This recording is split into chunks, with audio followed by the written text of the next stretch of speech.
welcome again. Let me kickstart the introduction. So my name is Sanjay Dhingra.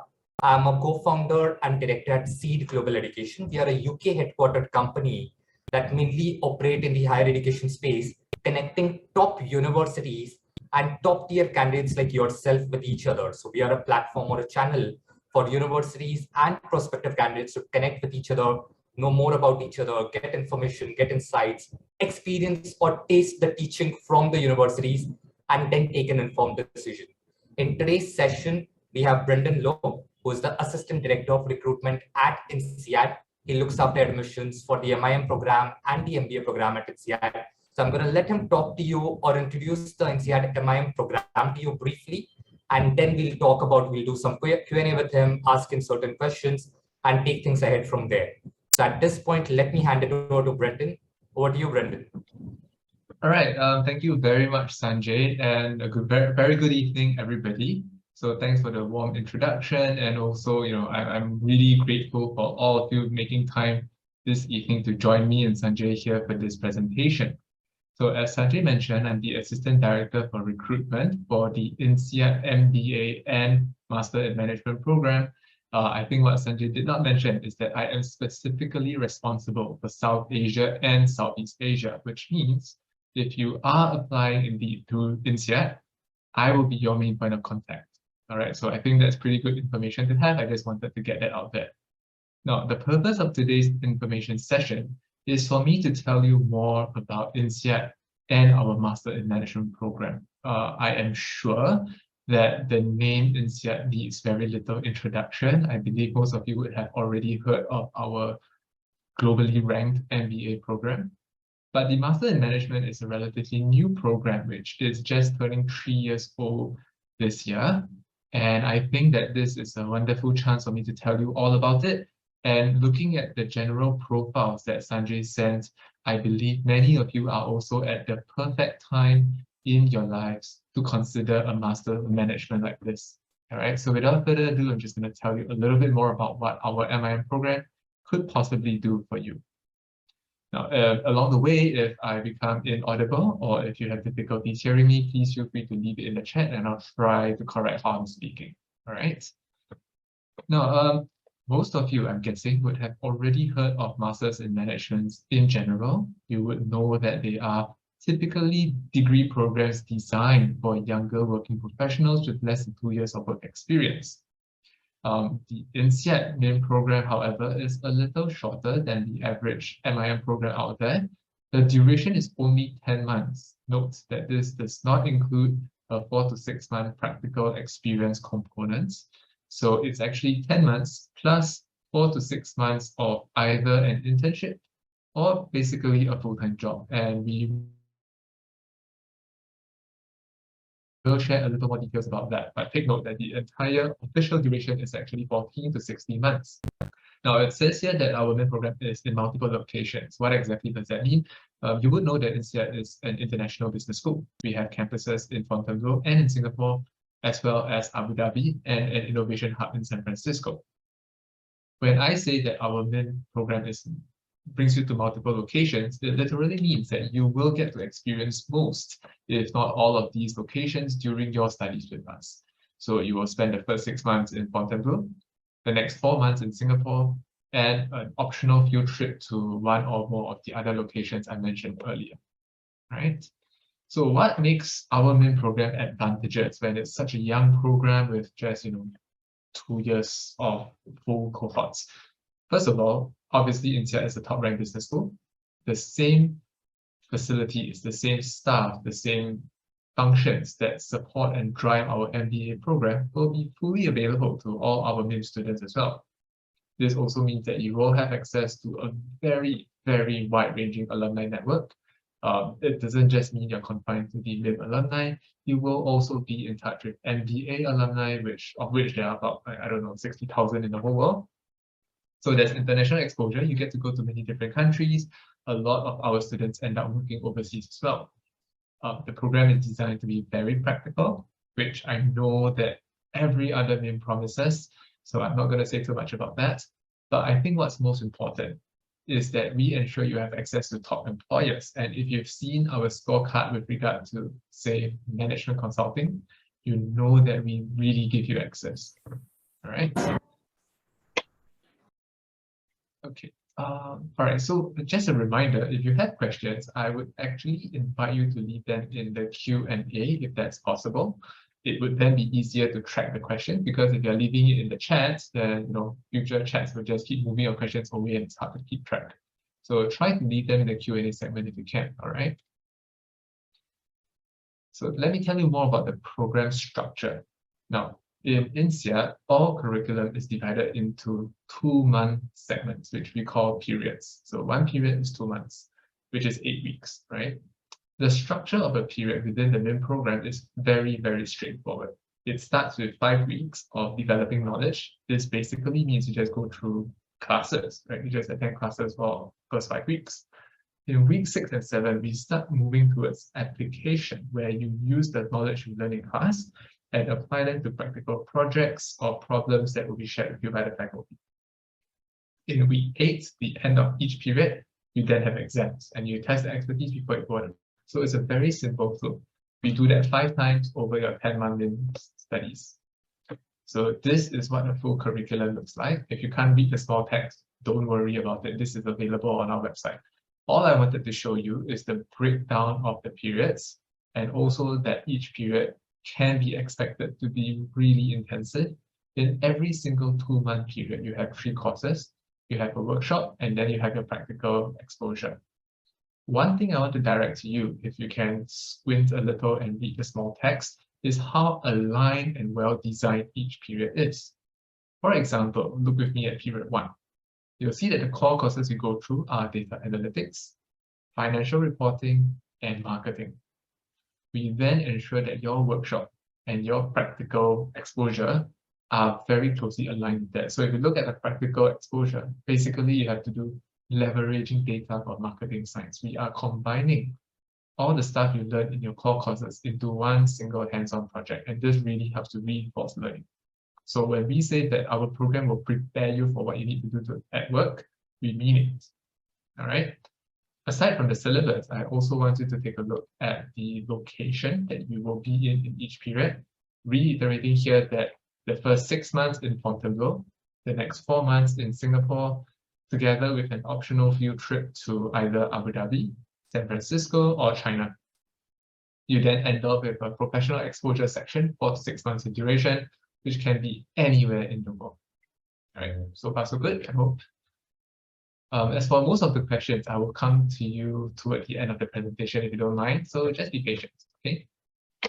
So I've spoken about the locations. Let's skim through this slide, but yeah, the locations are beautiful. The campuses are really, really nice. The other thing that makes the classes really special for students is the fact that they are all conducted in a very lively, very collaborative way. Right? So obviously there are intense classroom discussions. There will be a lot of case studies, role plays, and simulations. And very importantly, every study group is going to be very, very diverse. Right? INSEAD takes diversity very seriously.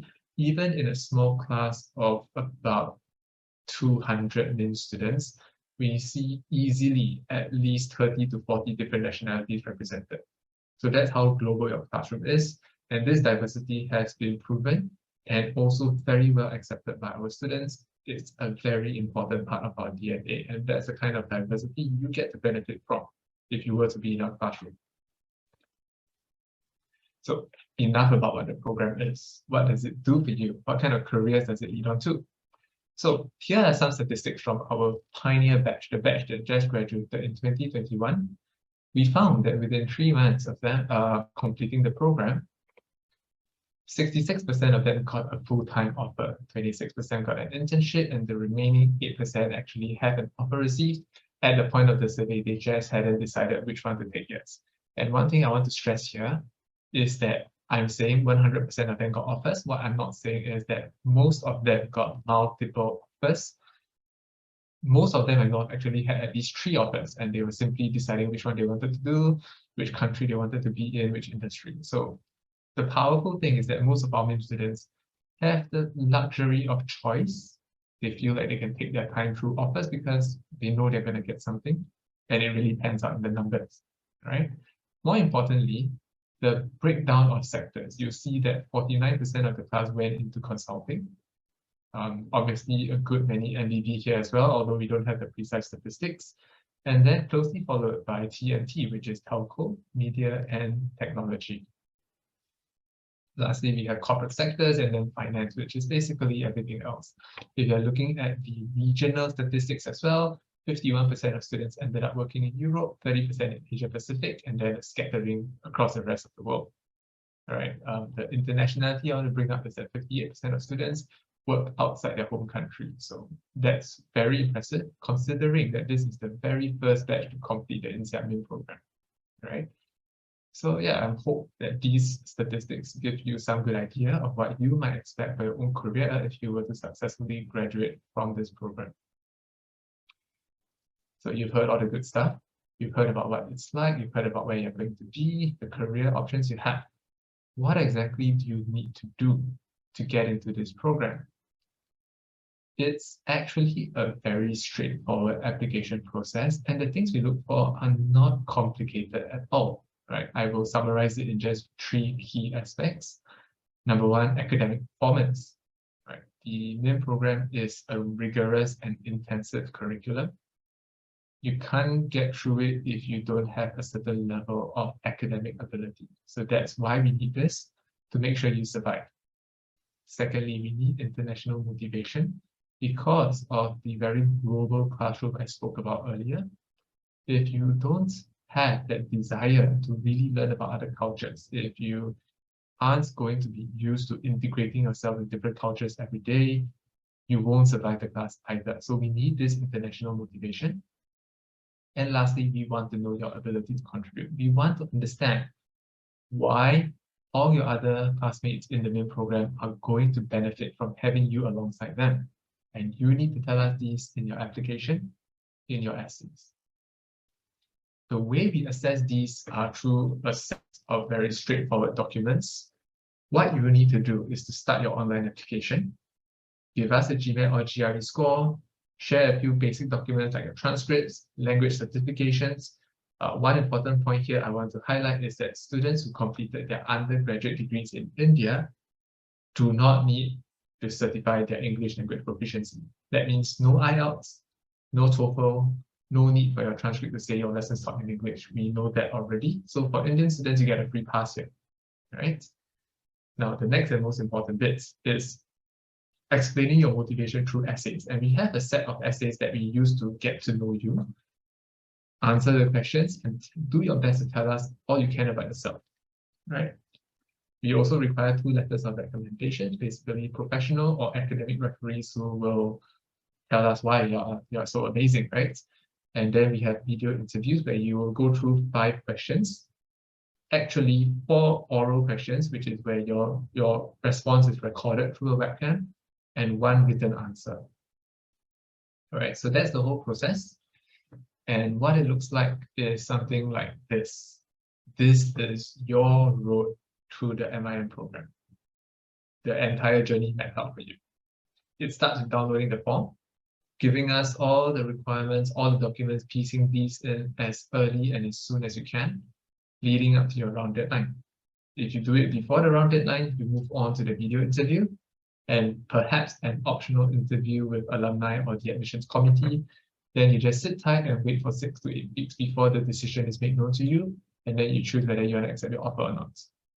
All right, so this is the timeline, and I will go very briefly into details of each step along the way because I really want to help you understand what exactly you need to do if you are going to apply. All right. Test scores, very straightforward. GMAT or GRE, we have no preference, right? So just do either one. It really doesn't matter. TOEFL, I've covered that. You don't need it. Recommendation letters. I put this first because this is the first thing that you should do. Send the links to your referees immediately, because they are the one thing you cannot control. They will take their own sweet time to reply, and you want to give them as much time as possible. All right? If you have pre-written letters, meaning your referees were kind enough to write full letters out for you, you can attach them, but it doesn't mean you don't have to provide 2 more links, 2 more referees. Okay? In terms of supporting documents, very straightforward. Most of you will know the drill: personal data, updated CV, academic documents.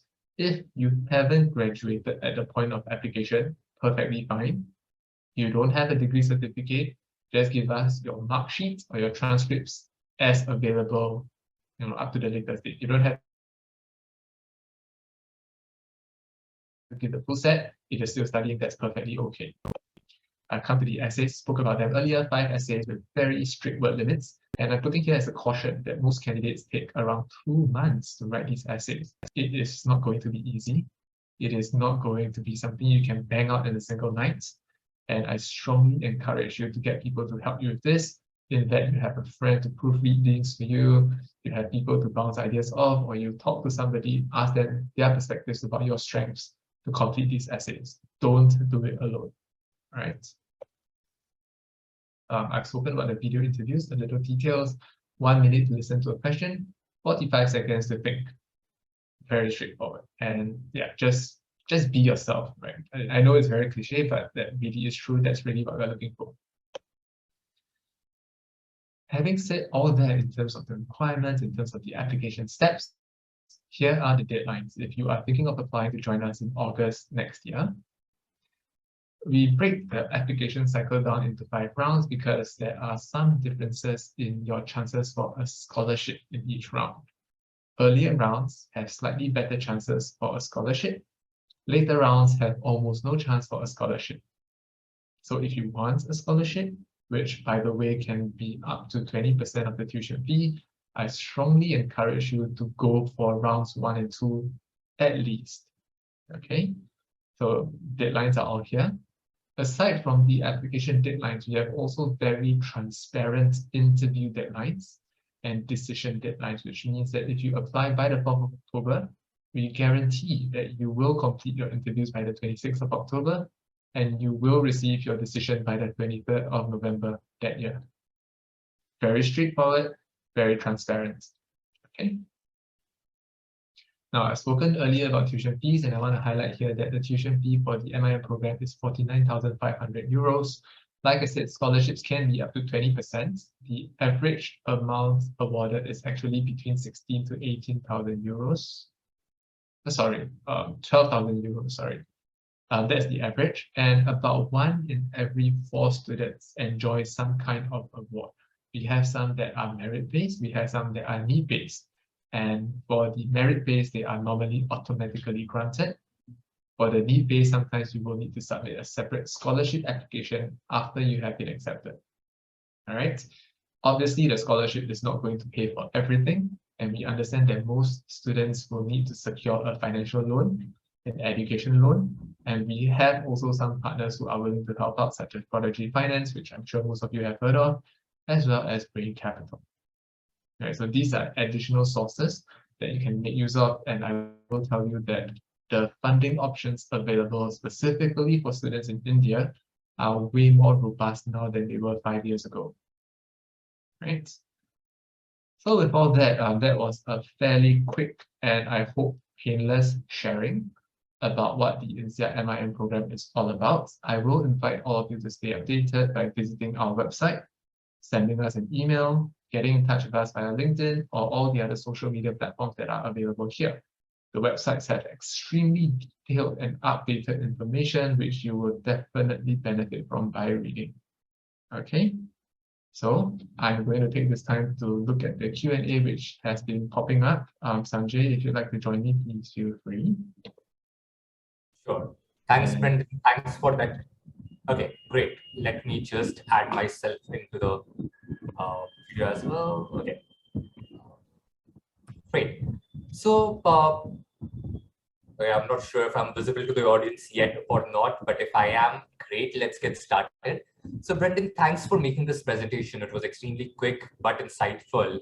Now, we do have a number of questions that have come in, and the very first question that I want to take up, which is also the most upvoted question. This is from Deepra Yadav, who's asking, how is an MIM degree different from the MBA program at INSEAD, and specifically curriculum-wise? Okay, that's, probably one of the most asked questions ever. And my very honest reply is that there's very little difference curriculum-wise. right? You will learn the same fundamentals, right? The MBA does not assume that you already know the basics of accounting, for example. So in either program, in any business school around the world, you will learn the same fundamentals, you will learn the same topics, the same subjects, all right? Now, what makes the MIM degree different in this case? Number one, because we understand that the students have less working experience, the case studies discussed in such programs, in such subjects, tend to be more geared towards people where we expect that you have very little idea of how these things are discussed in the corporate sector. Whereas in the MBA, we expect that some of the class would have at least gone through these themselves. All right. I know that sounds a bit vague, so let me try to contextualize it for you. So for example, let's say we are going to talk about, I don't know, organizational behavior. All right.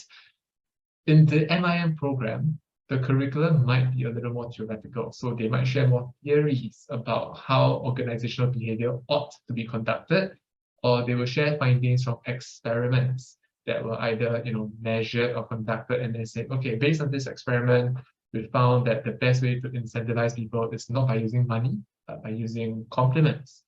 So that's just an example, right? In the MBA program, if you're trying to tackle that exact same question, definitely they would invite way more participation from the classmates. And then you get people saying, you know what, in Hungary, money actually works.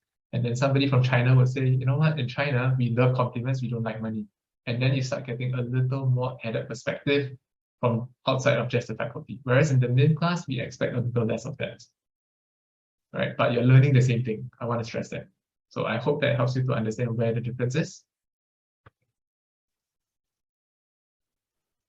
Great. Thanks, Brendon. Thanks for that answer.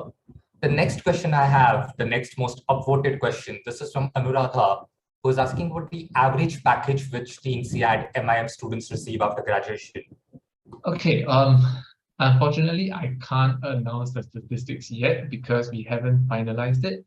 But based on what I'm hearing from alumni, I will say that on average, we are looking at between 40 to 60,000 euros. No, USD, sorry, 40 to 60,000 USDs per year. Right. Do note that this is very highly dependent on which country you end up working in. Obviously, the higher salaries are in Europe, in US, and in Singapore. All right, so 40 to 60,000 USD is the range that they are. Yeah, but this is hush-hush because it hasn't been published yet. A more specific figure will probably be published in a couple of weeks. Yeah. All right, and the placement statistics that you showed, which were spread across North America, Europe, and Asia, and Africa, those are expected to be similar for the MBA and the MIM program, or do they fluctuate quite a bit across these geographies? The MBA would actually be way more diverse than that geographically, simply because the MBA has a much larger class, which means a much more diverse pool. So you thought the MIM was diverse with 30 to 40 countries. The MBA has anywhere upwards of 90 different countries. So it's a whole different magnitude. But yes, I would say that the spread in industry is very similar. So both our MIM and MBA see about 50% going to management consulting. All right, that's interesting. And I'm guessing you may not have this breakup ready yet, but the next most upvoted question is about the average salary in consulting for MIM grads.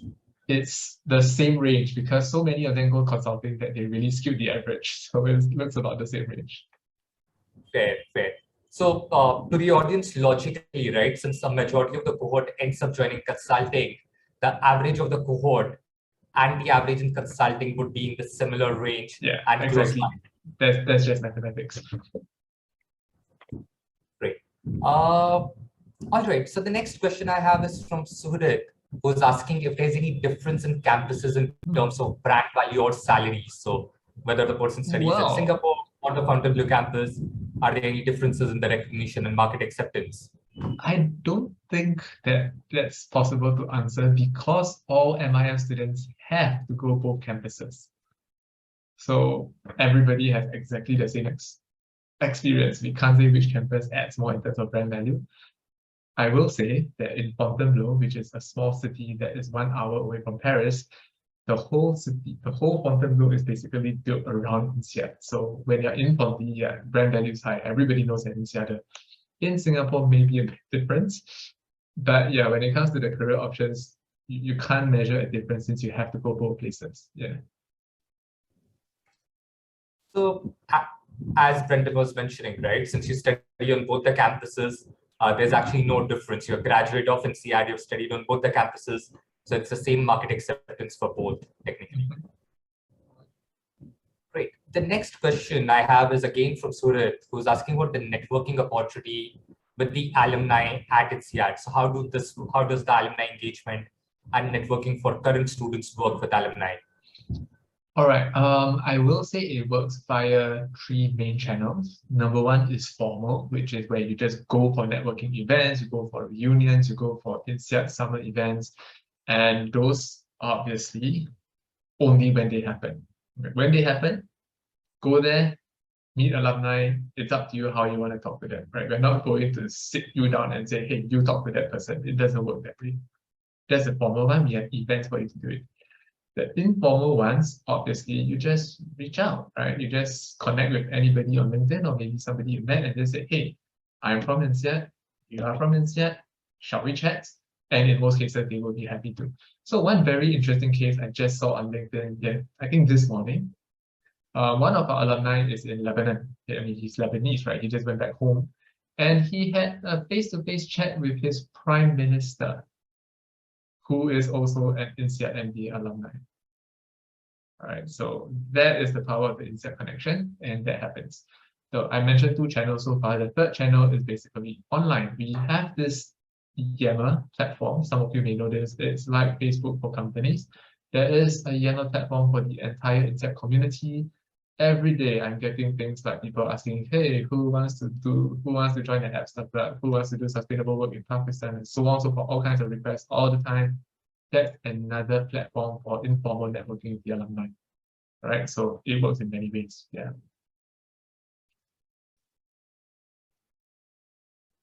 All right, great. Thanks, Brendon. Thanks for that. The next question I have is from Anuradha, who's asking about the benefit to stay back and work in Europe, right? Since it's a 10-month course where the students study across the Singapore and Fontainebleau campus. How does the postgraduate work permit work out? And are there opportunities for the graduates to stay back and look for employment within Europe as well? Yes, definitely. So after completing the INSEAD MIM program, whether in France or in Singapore, you will be eligible for a long-term visitor pass of between 6 to 12 months. And you can use that time to basically stay and look for a job. If you get a job, congratulations, you just continue staying with your employment visa. If you can't, then you will have to leave the country. Right. So I want to highlight again that we have 100% offer rate within 3 months. So that should be very safe. All right. So Anuradha, and for the benefit of others to elaborate a little bit on this, right? Since once you graduate, you get that 6 to 12 month period. And within that, almost the whole cohort, or so far what we've seen with the previous cohorts, everyone ends up finding an employment.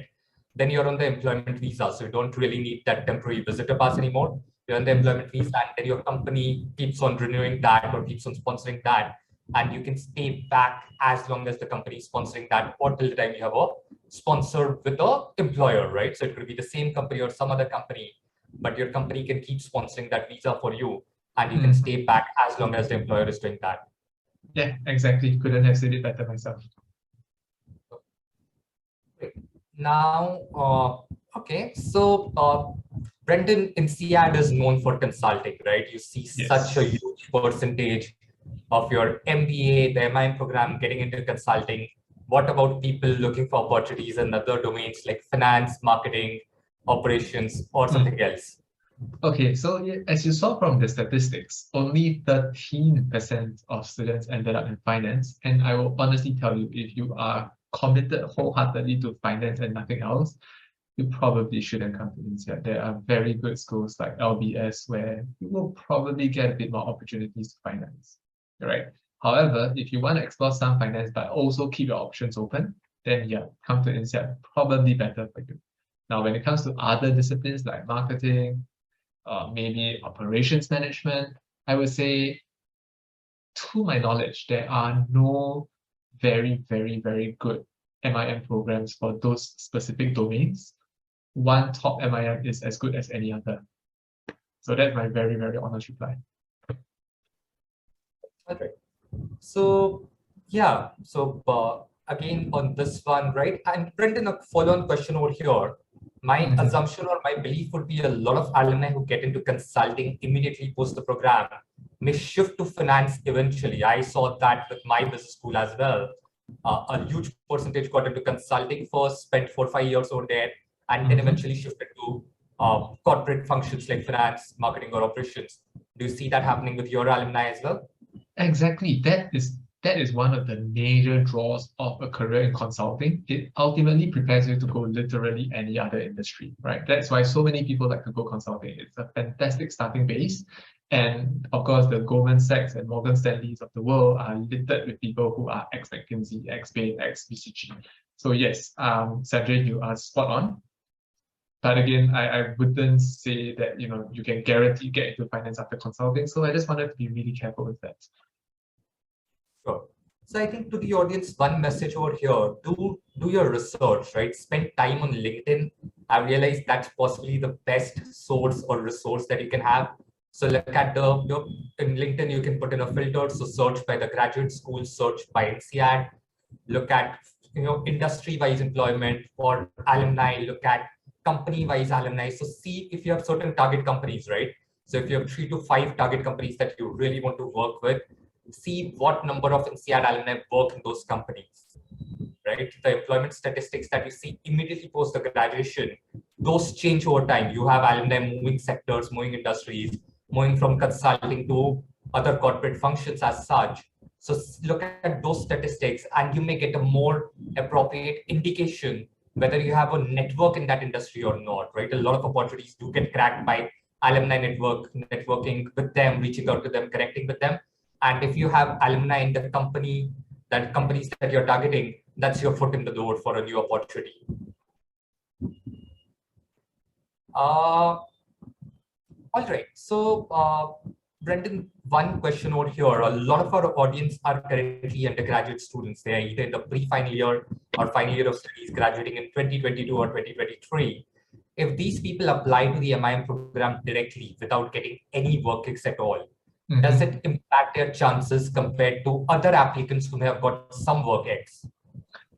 Fortunately, no. The whole idea is that we have 0 to 2 years requirement, which means that you literally don't need any work experience. It will not affect your chances. Now, you might be worried that, compared to somebody with 1 year of work experience, you are missing out a little.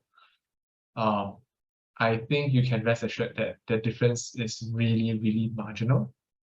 To be frank, most students don't learn all that much in just 1 year working, right? So yeah, having no work experience has very little effect on your admission chances, especially if you also have some decent internships. Now, if you have 0 internships and 0 work experience, that's a little more unusual. But again, it's not necessarily an issue. You just need to pay a bit more attention and think your choices on why you chose to do other things with your undergraduate time as opposed to going for internships. There's no right or wrong answer. Internships are not automatically preferred. All right. All right. So yeah, I'm assuming since it's you look at the profile quite closely, I'm guessing a lot of people getting through would have some internships, some project work done over the vacations as well, and got some experience that way. All right. To the audience, we are in the last 10 minutes of the session. So if you have any specific questions that you want to ask, post them in the Q&A window now. And to others, I see there are a lot of questions already asked. To others, if you can go through that list, identify the questions that you want to get an answer to as well. Please upvote those questions, right? That way I know which are the important questions for a lot of you, and I can ask those specific questions to Brendon. So please upvote the questions. Really helps me select the right questions to ask to Brendon. Okay, now I see the upvoting happening, and suddenly the top upvoted question has changed. So Brendon, I'm not sure if you would want to comment on this, but there's a question of comparing INSEAD's MIM with LBS's MIM. Yeah, so I what mean, like, according to you, what makes INSEAD's MIM better compared to any other MIM? So you need not speak specifically about LBS, but compared to of any other course. MIM, what do you think is the INSEAD's advantage? Yeah, exactly. I'm gonna say I handle this question all the time. What makes INSEAD anything better than any other school's anything? And the answer, honestly, you can record me saying this, it is not. INSEAD's MIM is not better than any other MIM. Neither are their programs better than ours. I will stress this again, okay? There is no better MIM. Of course, rankings are an objective measure of what's better, but the INSEAD MIM is not ranked. You're too young, right? We are less than 3 years old. You need to have at least 3 graduating cohort to be ranked. So we are not ranked. There's nothing wrong with that. Now, what could make the INSEAD MIM most suitable for you really depends on what you want out of the program. So some schools have an MIM program where you're in the same country the entire time. Some schools give you the opportunity to go to many different countries. Some schools are very good for finance. Some schools are very good for consulting. Some schools are very academic focused. Some schools are very practical focused. None of these are better than the others. It is up to you to decide which one you want. All right. So I want to make it very clear, we are not better. We are not worse. You just need to decide whether you like us the most before you apply. All right. So Brendon, I get the message, not better. It's each one to a zone, right? You need to, so to the audience, what you need to evaluate is which is the right program for you. You may find INSEAD's MIM to be advantageous for you for certain goals. Similarly, you may find some other program more suitable for specifically for you because of certain other reasons. I think one thing over the course of my last decade in higher education and what I've really found out about INSEAD is the slogan, the business school for the world. I think INSEAD's whole philosophy of you're catering to students or candidates from around the world. I think the kind of diversity that INSEAD sees in its program, I think that I've found to be the most unique as such.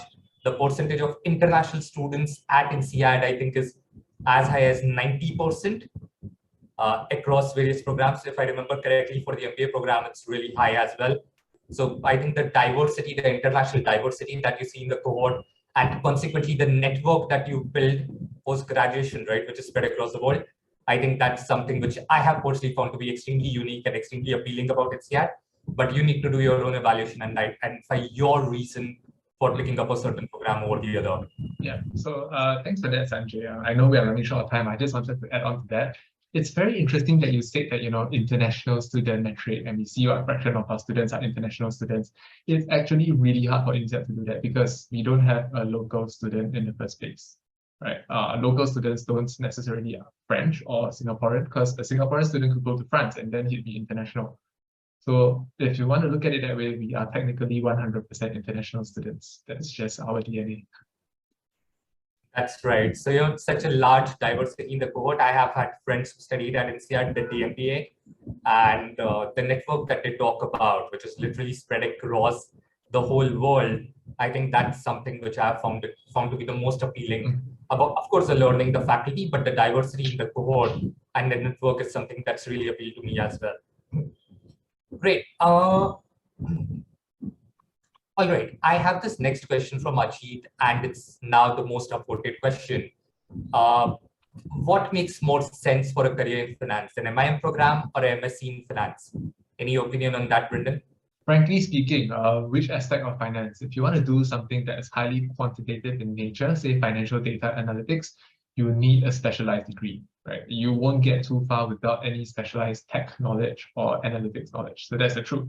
If you're looking at more broad-based corporate finance, then a MIM or a master's in general finance could be equivalent. And then it also depends on your school. And I mentioned there are some schools which are really, really good at finance that you can consider. All right. So yeah, sadly, it depends on what career in finance and which schools you're looking at. All right. So basically, if you're looking for really specialized career fields, then maybe a specialized masters may make more sense. But if you're looking at a strategy, leadership, general management, consulting, these kind of roles, then possibly the MIM may make more sense. All right, great. So Brendon, I think you already covered this, but any waivers on GMAT or GRE which are possible? I'm afraid not. I think the only waiver we've offered in recent history is if you are in the Ukraine. So yeah, it's not gonna apply to you guys. So GMAT or GRE is mandatory. Yes. By the way, sorry to self-advertise a little, but at the end of July, 28th July to be exact, I am running a segment where I discuss both the GMAT and the GRE. By the way, I've done both of them myself. So yeah, I just want to share my experience, my insight from both of these tests with students so that maybe you can decide which of these two tests are more suitable for yourself if you are just getting started. So yeah, if you are interested to join us, go to the INSEAD website, check it out, look for the event on the 28th of July and join me that day. And Brendon, for those who join later, would you mind sharing the GMAT and the GRE averages of the MIM cohort? Okay, for the average GMAT, I think it's about 690 average, but again, we look at a balance between the verbal and the quantitative side. So a 690 can be a super high verbal, super low quant. That's not great, but a balanced verbal, balanced quant is good. So for the GRE, they don't have a total score per se, but I think if you're scoring around the 318 to 320 range, again with a good balance, you are probably okay. Yeah, that's like the benchmark that you could apply. Right, so those are fairly reasonable averages, not crazy high and scary. So I think that's encouragement to a lot of the audience who are currently scared about applying, fearing about their GMAT or GRE score. Know that the averages are not that crazy high. So if you have a good profile, you can make a great application, perform well in the interview, then possibly you do have a chance. So do consider applying if you're looking at the INSEAD MIM. Yeah. Brendon, again, on the eligibility side, you do accept 3 years bachelor's degree, right? A 4-year bachelor's is not mandatory. Is that correct? Yeah, 3 years perfectly fine. Okay. So great, I think. All right, we are in the last 2 minutes. If there are any other important questions that you see in the Q&A window, please upvote. I will pick up that last question to ask. If I don't see any other upvotes coming in, then I am going to end this session over here. We are already at 6:15. We do have some profile evaluations lined up for today evening. So a quick reminder to you, those of you who have been invited for the profile evaluation calls, please do connect to the link that has been sent to you for the scheduled time. Please be on time. There are a lot of people lined up for those discussions. So please be on time and don't miss those evaluation discussions. All right, I do see some upvotes have come in, so I'm going to pick up the next 2 questions now and then wrap up the session. Brendon, is there any difference in the duration of the post-study work visa after the MIM and the MBA? No, I'm afraid not. The duration of these visas are determined by the respective governments, so they don't really care too much about MIM versus MBA. It's the same 6 to 12 month window. So it's the same duration of post-work visa, whether you do the MIM or the MBA. Awesome, yes. Great. And okay, so I think more of a logistics and operations question. Yep. Is there any assistance provided to the students for transfer between the campuses? I don't know what level of assistance you refer to. If it's in terms of advice on how to get rentals for the duration, if it's about tips on the best places to stay, then yeah, there's a lot of information provided, both from our staff and from previous batches or students who know the countries. In terms of assistance, like, is there anybody going to move your stuff for you? No, you have to arrange those on your own. Again, there will be information on how you can arrange them, but you got to do the arrangements yourself. Right, great. So basically, Ayushi, pack light, don't carry a lot of suitcases. You would be changing campuses in a couple of months. So yeah, pack light, and you can possibly take your entire luggage on the flight directly as well. So no separate assistance required for that. All right, great. So at this point, I am going to stop with the Q&A. Otherwise, we'll keep on going on with the questions. I know there are a lot of questions that have been asked, but I hope that we have been able to do justice and answer the most common questions asked. If you have a very important question that has not been answered, and you would want to respond to that, then my request would be to reach out to INSEAD's team directly. There is Brendon, I think you had shared the email address as well, but so yeah, here it is on the screen right now. You can write to mim.info@INSEAD.edu with your questions if you have missed answering those today. You can, of course, I would recommend that you check out the website, download the brochure, follow the social media pages. There's a lot of information available on these official channels as well. So please do put in the effort to do your research. Brendon, do you encourage people to write to you or LinkedIn, or would you recommend that they write to the MIM info email address first? I would strongly recommend that you connect with me on LinkedIn first. Drop me a message, and I normally respond to these messages within 2, at most 3 days. And then we can continue on either LinkedIn or via email. So yeah, LinkedIn would be a good first stop, and please just search for me. There aren't that many Brendon Lows, and my face is out there, so yeah, shouldn't go wrong. Awesome, great. So again, this is a great opportunity, a great channel. You can connect with Brendon directly. So reach out to him or LinkedIn, drop him a message if you have any unanswered queries from today's session, and he would be able to respond. And of course, as I said, do follow, do check out the website, download the brochure, get all your information. And again, leverage a platform like LinkedIn, right? Connect with possibly alumni, look at the profiles of alumni who have made it to various programs, which companies they are working for, what kind of career path they have had, and possibly get some inspiration from there. With that, let me wrap up this particular session. So thank you, everyone. Thank you for dialing in. Thank you for joining us. It's been a pleasure hosting you. Thank you, Brendon, for doing this session as well. It's been extremely informative. I'm sure the audience have a lot of takeaway and would find it beneficial. And to the audience, those of you who are lined up for the one-to-ones after this, please do remember to join at the scheduled time. We look forward to speaking with you over there. Thank you. All right. Thank you, Sanjay. Thank you, everybody. And I'll see some of you later. Hopefully, I'll see the rest of you on LinkedIn. Have a good evening. Great. Thanks, Brendon. Bye.